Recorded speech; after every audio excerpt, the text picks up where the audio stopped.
You are good to go. Is my video on? Your video. Oh, good point. Yeah, bottom left. David, Yes. we'll bring you back in right after Director Livingston finishes. Okay. Okay. And Misty, am I sharing my screen or you're going to do that for me? I'll allow you to share your screen. Okay, thanks. Not a problem. That way I won't jump ahead or get behind you. Okay. Okay. It's great, all right? Yeah. Okay, you can read the notice when you're ready. Good evening. Just speak a little louder. Good evening. Board of Alders notice, New Haven, the Education Committee of the Board of Alders will meet on Wednesday, July 28th, 2021 at 5:30 p.m. via video conference at https://bit.ly/3zfcj6s and by phone at 646-558-8656, webinar ID 923-4035-6768 to hear and act on the following items. For required password, contact public testimony at newhavenct.gov. A workshop regarding summer and fall community programming for New Haven students. For Honorable Jody Ortiz, Chair, attested Honorable Michael Smart, City Clerk. These items are on file and available in the office in the City Clerk Room, room 202 at 200 Orange Street, New Haven, Connecticut 06510. Since this meeting will be held usually solely electronic equipment, participation by a quorum of members at the same physical location is prohibited unless that location is made open to the public. Any member of the public may request in writing a physical location and any electronic equipment necessary to attend the meeting in real time no later than 24 hours prior to the meeting. Said person shall have the same opportunities to provide comment or otherwise participate in the meetings as it would be afforded if the meeting were held in person, with the following exception. Under law, the commission is not required to adjourn or postpone the meeting if any person loses the ability to participate because of an interruption, failure, or any person's connection to the meeting by electronic equipment. For accommodations to view this meeting, please email public testimony at newhavenct.gov or call 203-946-6483. For accessibility related accommodations, please call 203-946-7651 or 203-946-8582. Public comment testimony may also be submitted via email to publictestimony@newhavenct.gov before 2 p.m. on the day of the meeting. If you wish to present testimony at the meeting, you must register in advance at https://bit.ly3zfcj6s or by calling 203-946-7934 or emailing publictestimony@newhavenct.gov before 2 p.m. on the day of the meeting for the required password. Public can view the meeting at https://bit.ly3zfcj6s or listen by phone at 646-558-8656. Webinar ID 923-4035-6768. The password to listen by phone is 495-011-5558. Thank you. Sorry for the long. I'd like to introduce the committee, starting with my vice chair.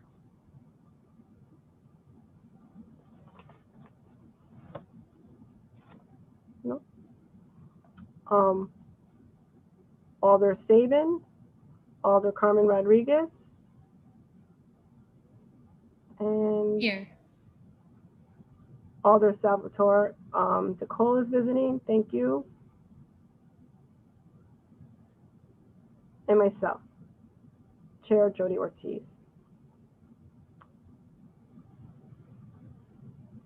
And I see that New Haven Reads has arrived.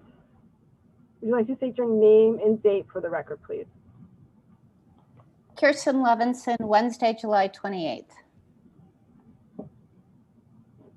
Thank you. You can proceed with your presentation. Wonderful, thank you. And I have a PowerPoint, a very brief PowerPoint that I want to share. Right here.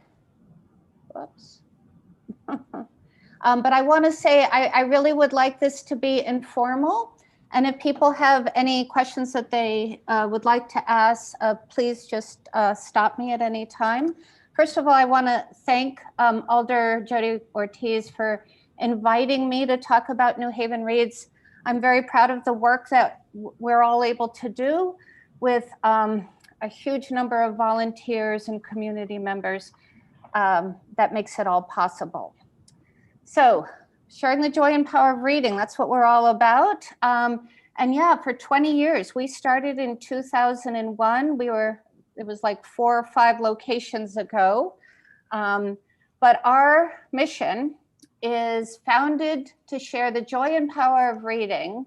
New Haven Reads partners with the community to provide free one-on-one tutoring, educational family support, and a book bank to empower aspiring readers to master the literacy skills needed to thrive in school and life. And we feel there are really 3 different parts of our model that make our program so successful. And starting at the left, it's research-based. So it's very much about the science of reading. What do we need to do to help children who are struggling with some of the concepts become successful readers? That's how we do it. The program is one-on-one, so that has 2 benefits. One is that we can work at the area of the child's need. If they have specific concepts that they haven't gotten, that's where we work with them. The second part of the value of the fact that it's one-on-one is that often a really strong relationship can form between the tutor and the child. And research shows that kids who have a caring adult in their life, those are the ones that become successful, and they can achieve so much and get beyond all kinds of challenges in their life because they have or had someone in their life who cares so much about them above and beyond their parents. The third part is the parent engagement and support. We believe we are partners with the parents are partners with us.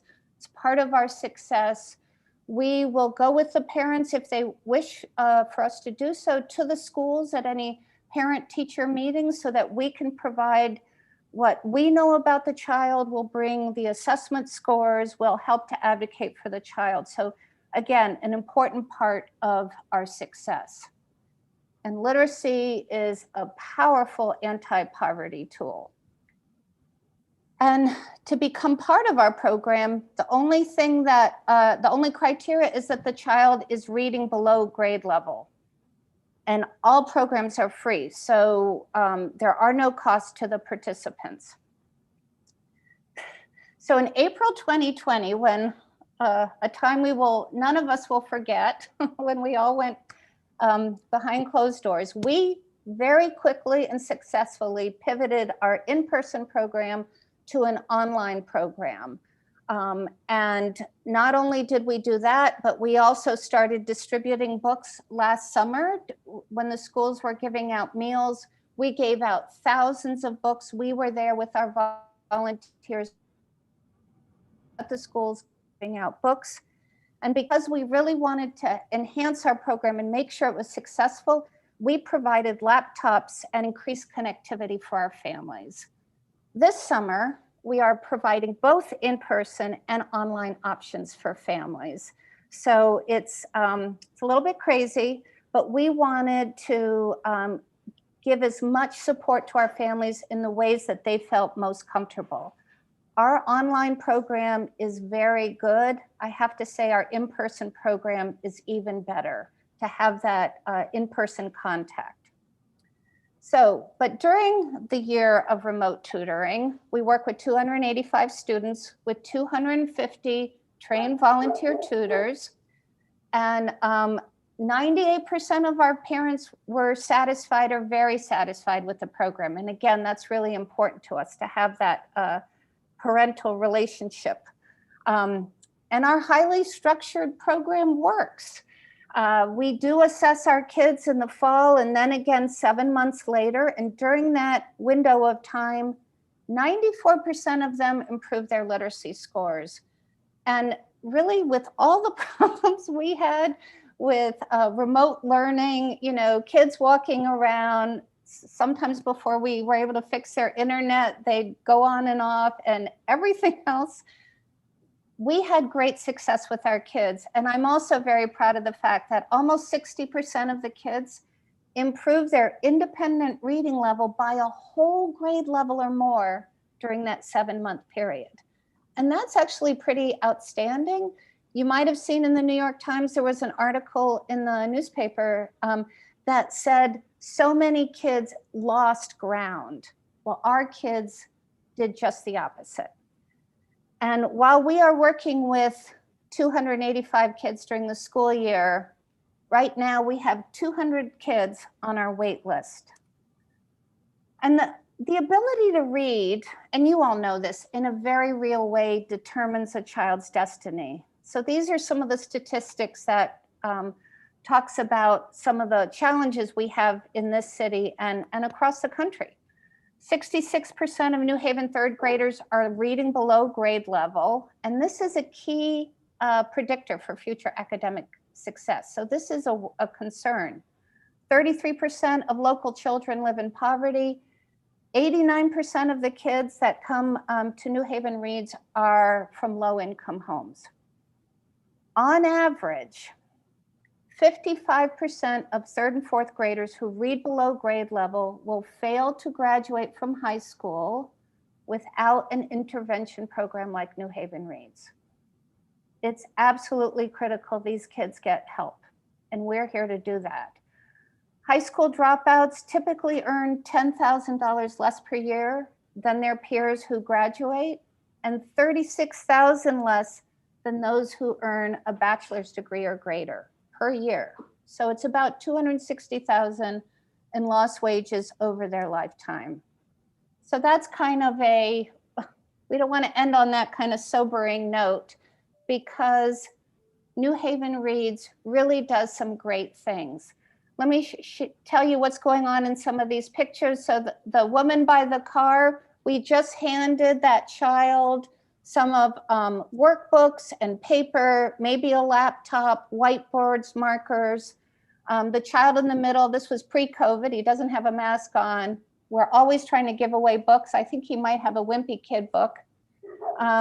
Down here, this was actually at the school.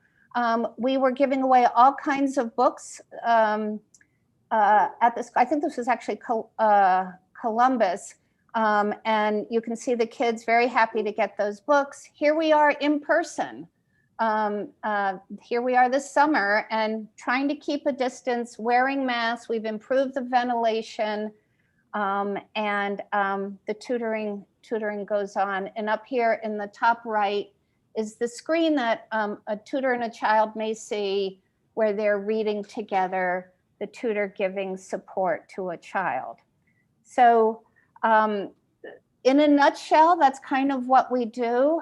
I would love to invite any of you to come to our program, to see it in person. I think you really, once you see it in person, you really understand what we do, and you really understand the caring that pervades the whole place. We love our kids. We want to see them grow and improve their skills and take off in life. And it's very evident. It's almost tangible. I will end with one thing before I take any questions you might have. A parent just recently told us that for the very first time, she saw her child reading for pleasure, and that has never happened before. The child never wanted to. And he said to his mom, "But mom, it's a lot easier now." So anyway, and he credits New Haven Reads for that. So just a few pictures of some of the things we do. Actually, I didn't even talk about our pre-K or kindergarten program. It's hard to do it in a short period of time. But please let me know if you have any questions. Any questions from the committee members? Or comments? Go ahead, Alder Sabin. Thank you, Madam Chair, and thank you so much for the work that you do, Kirsten, and for being here tonight. I was wondering, you mentioned, just sort of for my knowledge and the committee's knowledge, you mentioned that you trying to focus on the science of reading, and I was wondering if you could talk a little bit about what approach to reading. I know people talk about phonics versus various other strategies, and I was wondering what strategy you guys, your organization uses with kids. Yes, absolutely. So our program is very, very phonics rich, I would say. So we help children decode those words so that they can continue to grow their vocabulary and grow what they are able to read. We're also having them learn sight words so that those words that aren't decodable, words like the and was, that most of us don't think about, but you obviously can't decode those words. They're very common words. And then, so not only do we give them lots of strategies to decode words and think about manipulating the sounds in words, we also want to talk to help increase their vocabulary, because that's obviously really important, especially as they get older, when they not just learn to read, but read to learn. And also just talk to them in general to increase their background knowledge. Because if they are, I was working with a boy who was in 7th grade, and even living in New Haven, he hadn't been down to the shoreline. So we talked a lot about that, and I couldn't take him down there like I'd like to, but to help provide that background knowledge is also important. We bring out the globe and we look for different parts of the world when we're talking about it. So really all those factors, but I think your question is kind of the pendulum between, you know, phonics and whole word approach, and we're definitely in the phonics category of that. Thank you for that explanation. And just to ask one more question, I was wondering how you see the interactions with our public school system, and whether you're feeling like, especially this year, kids are struggling more than they were in the past, or just your experience of this year, and whether you saw that being a big challenge.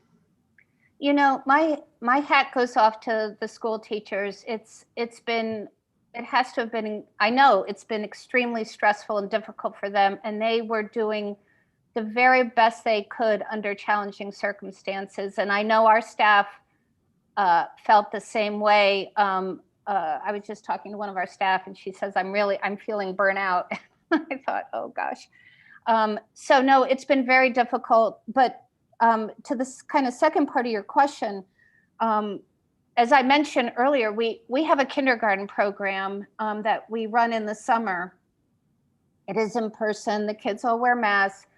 And the teacher said to me, for the first time, these are kids going into 1st grade. For the first time, the kindergarten kids, half of them didn't know their alphabet. So, you know, there is concern, and it's nobody's fault, but it's something we've all got to come together for, to help fix this, because I think a lot of the kids are significantly behind. I mean, everything you read says that. So yeah, we are seeing it. Got it. And then actually, just to ask one more question, I was wondering, you mentioned that there are a number of families and students on your wait list, and I was wondering how that works, and what sort of capacity you have, or need to be able to expand whatever. You know, it's a great question. And honestly, it breaks my heart that we can't serve every single one of them, because I've had parents say to me, what do you mean you don't have room for my child? What am I going to do in the meantime? So, you know, I guess we can't take 200 kids in. I mean, it was 100 a year ago, so it's doubled. And honestly, a lot of people don't even bother to put their child's name down because they give up when the list is that big. But honestly, what we're trying to do is see this this very difficult time is also a time of opportunity, and what can we do differently? So, for example, we may continue the online portion of our program even when we're fully back in person, because we could reach more kids that way. Parents don't have transportation, the ability to get their child to our place. And honestly, we can have tutors some of our own tutors have moved away, and they're tutoring still, and they're thrilled to be back, or we could get more tutors. We've also talked about right now, well, we have 4 locations, and we've talked about going into the schools or going someplace else to try to bring in more kids. But you know, I don't have a magic bullet. As I said, I wish we could work with more kids, but right now that's what we're doing. But we're in the middle of a strategic plan, and very much working on thinking about kind of different ways to serve more kids. Well, thank you so much for all that you do. Oh no, as I said, it's a labor of love. But and again, I'd like to welcome you to New Haven Reads and come and take a look. Yeah, I'd love to come by. That'd be great. Maybe we can organize a committee visit. Oh, love it. Thank you, Madam Chair. No further questions. Thank you. I also want to recognize Alder Kim Edwards that joined the meeting, and I believe she had her hand up. Maybe? I did. Oh, I did it by accident, but thank you for having me. I love your program. I try to donate when and where I can. And I just want to thank you for the programming that you do. I actually had 2 family members 2.5 family members actually, because I claim everybody that were in your program, and those kids loved it. And it's not often that you hear kids that, well, in my experience, that need extra services or help actually enjoy the programming they get. So I just want to applaud you. And I also want to commend you because your volunteers are awesome. And every volunteer I've met, they love your programming, and they actually enjoy those kids and love those kids. So thank you for everything you do. Thank you for having us down here when you have had us, and anything we can do to help you partner up. If there is some kind of programming we can do and integrate, that would be awesome, but I know I'm jumping the gun, and that's all I have to say today. Thank you. Thank you. Thank you, Alder Edwards. Any questions, Alder Brackeen? Thank you, Madam Chair. And I just wanted to thank you for your service. I also serve as the Health and Human Services Chairperson, the head over the CDBG committee. And it has been our mission and intention for this board to focus on programs like yours. We've all but doubled our financial support through the CDBG process to ensure that New Haven Reads received an increase, in particular the last 2 years. I was wondering if you could elaborate further on how community block grant funding and other funds could help impact and address, taking in more folks into your program. Well, so first of all, we are so grateful to receive CDBG funding, and it had been going up, but actually this last year it went down fairly significantly. So I'm not sure what happened there, but hopefully you're right and I'm wrong. But the CDBG funding is really important to the work that we do. It's you know, as I mentioned, all of our program is free. And when we're not in COVID times, we work with, it was almost 600 children. And the numbers have gone down since COVID because I think honestly, parents were like, I can't deal with one more thing, which I totally get. But we're doing everything we can to build back up to the numbers that we were at before. And we hope to do it in the next school year. But the CDBG funds are critically important to us. Our budget is about $1 million and we have to raise it every single year. And we're always doing the best we can to bring in those dollars. So I'm so appreciative of your support and really it means a lot. Yeah, thank you. Actually, I just verified with the staff. Yeah, we on our end, we increased what the mayor proposed. So it might not have been your entire request, yeah, but we as a board definitely doubled what, for sure. And we want to ensure that we're a partner in that work in the future as well. Thank you so much. No, thank you. And I really appreciate that. Thank you so much, Vice Chair Barkeen. Any comments from Alder Rodriguez?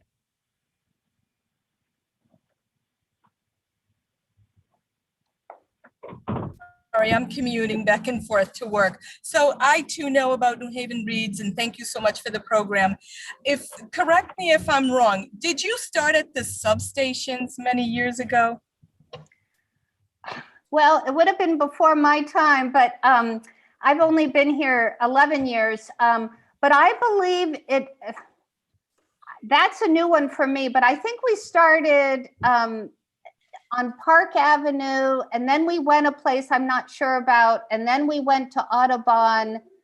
If there was a substation in there, I'm not sure, but as our book bank, and again, I haven't really talked about our book bank, as that's grown, we keep moving and we keep adding more locations. So many years ago, I know that while I was working more at the St. Raphael's campus, we would walk by and there was a reading group. It may have been yours many moons before you, but it was very well received and it was great because it was in the Dwight neighborhood and a lot of the kids got to go out and have people help them with reading. So it almost sounds very similar. I could be wrong or I'm dating myself, but thank you for all you do because this is what our children need, to have a place to go and feel safe and have a love for reading. So I thank you for all you do. Greatly appreciated. Thank you. My pleasure. Our pleasure.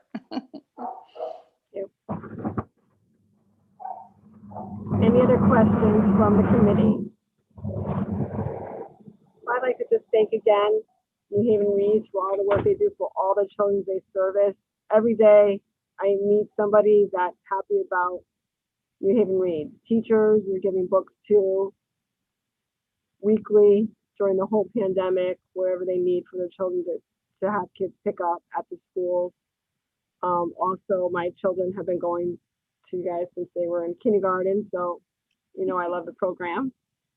I did want to make a comment about a student that I was working with yesterday, a teenager at the Nathan Hale program for the summer, and she was talking to all the other teens about how she went to New Haven Reads yesterday, and Barnes & Nobles is very expensive, and she has a lot of summer reading to do, and she likes actually having the hardcover book, not going online. And she told all the other teens, and she's like, next week I'll take you guys in my car. I have a license now, and they're gonna go to New Haven Reads, which I think is just so lovely that our teens are still talking about reading. We've been through a traumatic pandemic.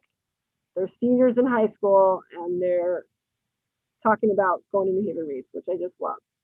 So you have an impact on many ages, and I want to thank you guys for everything that you do for the community. Thank you again. Well, thank you. And thanks to all of you for your support. It means so much.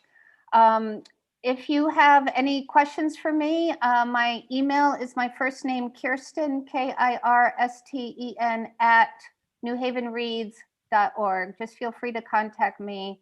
I'd love to show you all around, or as individuals or as a group, but any ideas you have, love to talk to you about it. So thank you again for this opportunity.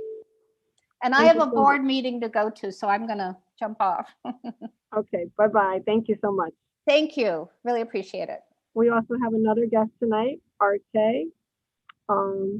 If you'd like to state your name and address for the record, please, David. Hi, I'm Dave Greco. Live at 65 Polk Street in New Haven. Great. Would you like to present for us? Yes, so I am the co-founder and director of Arte Inc. And I'm going to share my screen. Can you see that okay? Yes. Okay, so I am the sole employee of Arte Inc. We started in 2004. We have served thousands of kids in the New Haven area, providing enrichment and education for youth. New Haven youth often lack the same opportunities and experiences of their suburban peers. And Arte is creating a positive change for kids. And again, we've been around since 2004 doing many, many programs. And all of our programs are free and open to all. And I'll just quickly go through some slides. We have a variety of youth programs.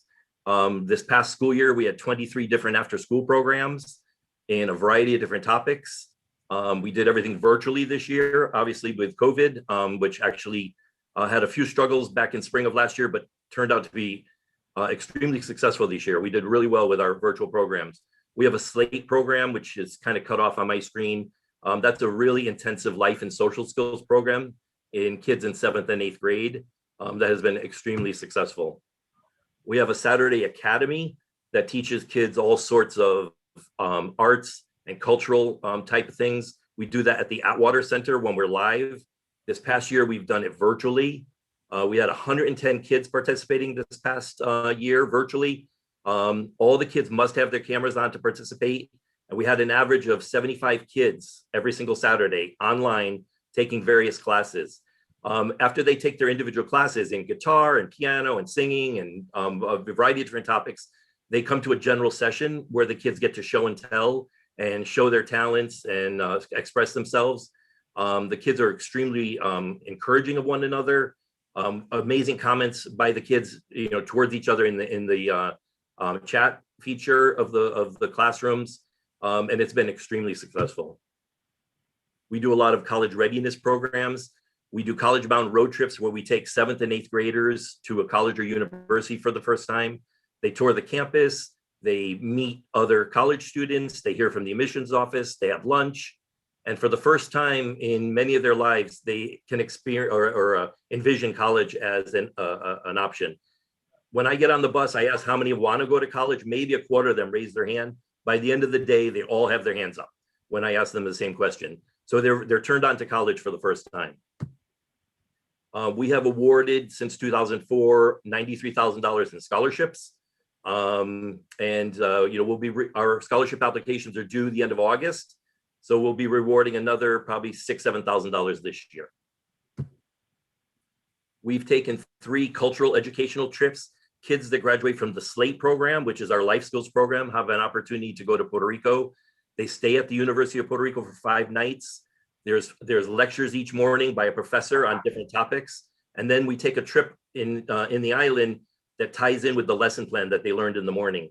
The last couple of nights, they stay in a hotel so they can enjoy the beach and the pool. These have been amazing trips. So the kids are in the program in 7th and 8th grade. Then they're eligible for the program when they're sophomores and juniors in high school. And we've had amazing results. And we stay in touch with many of these kids. A bunch of them just graduated high school this year. We bought them graduation gifts, Amazon gift cards as a little graduation gift. But these trips are phenomenal. We do a bunch of different exhibits and cultural events, wood carving, mask making. We host the New Haven Public School annual art exhibit each year. We've done cultural exhibits. We've done 3 Kings things, a number of different things. Each year during Hispanic Heritage, you can see it on the right-hand side, we have a bunch of different programs that we offer. This past year, we had to do everything virtually. One of the events is a family science and arts workshops. Typically, we hold that at Columbus School, now called FAME, Family Academy of Multilingual Exploration. That event attracts, 350 kids and families each year. This year, we did it virtually. We had 187 families register. They had to come to my house to pick up a bag of supplies, and they participated in hands-on science experiments with Yale students. It was very successful. We've done a holiday greeting card contest for the last few years for New Haven Public School kids. We pick a winner and they win money and it becomes our holiday greeting card. This past year, we had 2 contests. One was a performance challenge and one was the copycat contest. The performance challenge was, different categories: vocals, dance, instrumental. Kids could submit a video. The public could go online and vote. And then we picked winners, and we actually gave every single entry. We picked several first and second prize winners. Every single kid who entered, we gave them a prize because it was hard for us to say no to all the kids. Then we did a copycat contest, which was hugely successful. So the kids had to find a famous piece of art by a Latino artist and then recreate it, but not by painting it or drawing it, by using props and things from their home. So you can see some of the samples here. It was extremely popular. And these 2 events are now going to become annual because they did so well. Our Saturday Academy has been running as a summer academy. It's now on Wednesdays and Saturdays, all virtual at this point. It is in the mornings at 10:30. It ends at 12. Then we offer we have a contest where we offer a pizza party, or we have, bags of art supplies that we give away, and different contests to entice the kids to participate. Again, all cameras need to be on. That is the key to the success. And New Haven Public Schools was not doing that. I personally believe that's a mistake. I think for the teachers to be able to teach the kids, they need to see the kids and they need to be able to interact with the kids. And having the cameras on has been a huge success for us. During COVID, we did a lot of things that are outside our normal scope of services. We baked and delivered 500 cookies to our families with notes of encouragement, trying to keep the kids, in tune and positive. Somebody donated 30 bicycles that we gave away during the holidays. We secured 200 winter coats. We purchased food a few times for the Hope House Food Pantry. We just secured 10 pallets of PPE, which is being delivered in the next couple of weeks. It's going to be delivered to a city facility on El Grasso Boulevard. And it is 10 pallets of masks and wipes and gloves and sanitizer that anybody in the city can use. Any departments, the Board of Ed, different nonprofits can take advantage of it. And this is through our contacts that we were able to do that. We also distributed $30,000 in grocery store gift cards, thanks to Yale University and the Hispanic Federation. They gave us money and allowed us to buy grocery store gift cards that we've distributed to families in need during COVID. Each year we give back a lot of pro bono value to the school system in the city. This is only after school programs and our Saturday Academy. So we had contracted with New Haven Public Schools to do 208 sessions. We completed 809 sessions, 601 of which were pro bono, did not cost the city or New Haven Public Schools a dime. The value of that was $131,000. That is not including the gift cards and the bikes and the exhibits and the other programs that we do. New Haven Public Schools asked us to put together a bunch of summer fun programs. Typically, we don't do a lot of programs over the summer because we're regrouping for the next school year, but this is what we have going. So from July 6th to August 20th, nature walks, soccer camps, there's kite making, St. Luke's Band, there's beekeeping, there's puppets, there's photography, there's 78 different dates of events. Families can register, parents must attend with their kids. Some of the events, there's a read aloud in one of the parks. There's actually 3 of them.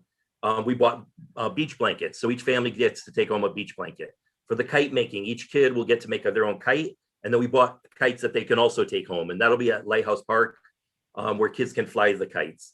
All the events include a vinyl backpack, a small vinyl backpack with snacks and beverages, juice and granola bars and some candy. And we distribute that at all the events. So these are all the events that are taking place over the summer. And families can go on our website, or they go on the NHPS website and look for Summer of Fun, and they can register. Many of these are already booked solid with waiting lists, but there is a few openings still. And during the fall, we'll be doing the contest, all of our Hispanic heritage programs. And then we start our after school programs, typically mid-October, just to allow the school system to get up and running, because that September month is a little crazy. But again, we had 23 different after school programs last year in arts, coding, tutoring, physical ed, anime, graphic design. So a bunch of different programs. Our programs are extremely popular because they're enrichment programs. They're things that the kids really like. And they did extremely well this year, even though they were virtual. We're hoping to be back live. We're kind of keeping our fingers crossed, because it really makes a difference when you're in person with the kids compared to trying to do it over the computer. And basically that's us. So I'll be glad to take any questions anybody has. Thank you. Any committee members have any questions or comments? I have one question. Can you explain a little bit for the committee how you recruit these children to get the word out of all your programming? Well, because we've been doing this for a while, we have a good following. So we often have siblings, who are passing down the information. Our Slate program, we've had a number of siblings who, were in the program, and then the parents want the kids in their younger kids in the program. The after school programs, the school system helps us populate those classes. Typically, again, I'm the only full-time employee. We hire instructors to run the programs. Typically, we hire school teachers or paraprofessionals who help us implement the programs. And because they work at those schools, they already have the connection with the kids and help us populate the classes. Great. And one other question regarding the Slate program. Now, is that also through the school system? Do you recruit the children from New Haven public schools, or schools from all over New Haven? Well, they're all over New Haven. So we've done it at Columbus School, Fairhaven School, Martinez, a few different schools, but the program's available to all kids. So any kid from around the city can join. It's an after school program. Typically we have like a big dinner where we invite all the parents who might be interested, and we explain what the program is. It's very intensive, and it's teaching kids life skills that they're honestly not learning at home or in school. And, we've had amazing response from that. We've had absolutely fantastic results. And many of these kids, the vast majority of them have gone on to college or technical schools. A lot of them have already graduated college. And it's a really, really great program. Thank you for all the work that you do in the community and service all these children from young to high school level and even college, which I wasn't even aware of. So thank you for everything that you do for the community. Any other comments? Thank you, Aldo Ortiz. I appreciate the invite tonight. You're welcome. Alder Saban has a question. Go ahead. I had one question. I was wondering, you mentioned that the parents are required to come to some of the events that are happening over the summer, and I was wondering what the reasoning is for that and how you've seen that maybe affect programming. Well, I think it's really important because the families have been stuck in their houses for a year. And we really thought it was valuable, working with the school system to say, you can't just drop off your kids. You need to come with your family. The parents are part of it.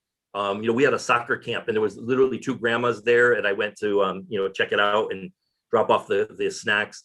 And I said, come on, the grandma, you come in. And they did. They actually joined. They were kicking the ball around with their grandkids.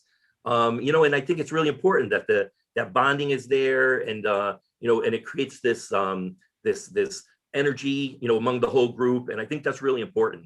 And then with our Saturday Academy, when we're live, and we do it virtually as well, but when we're live after the classes, the kids all come for the general session, and they do like a show and tell. We ask that the parents be there so they can see their kids' progress, and they can see what their kids are doing, and then we clap for all the kids and we encourage them. And I think that's really important to have parents engaged in the kids' education and these activities, because it just spells success.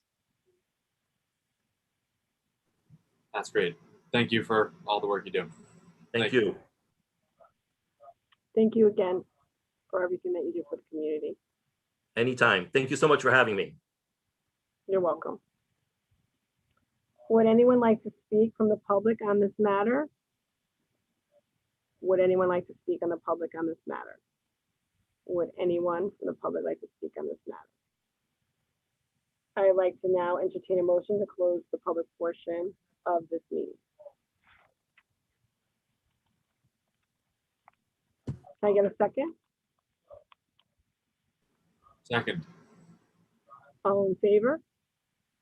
Aye. Aye. All opposed? Any abstentions? Thank you. It was a very informative meeting. Thank you, Alder, for attending early tonight. And we'll see you Monday. Move that we adjourn. Do we Yeah. need- Motion to adjourn.